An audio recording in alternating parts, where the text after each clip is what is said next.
Hi, this is Nolan from Benchmark, and in today's video I'm going to be showing you how to create a new point from the tangent of two circles. So to do this, I'm going to need FieldGenius 11. This is a new feature to FieldGenius 11.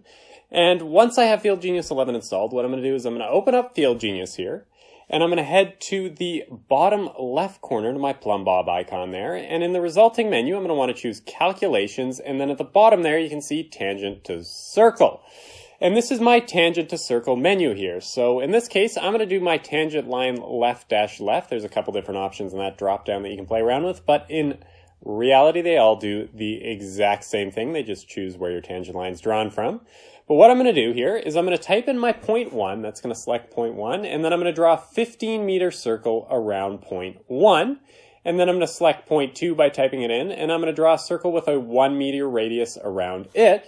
And you can see that FieldGenius automatically draws a line between the two, a line that is tangent to both circles, and it creates two new points, point A and point B there.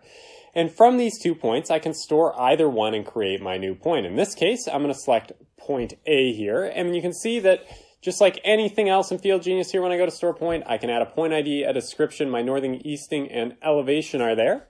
And if I hit store point there, that point is now added to my database. So if I close out of this menu here and go back to my map view, you can see that I've now created this new point 5 where that point A was formed.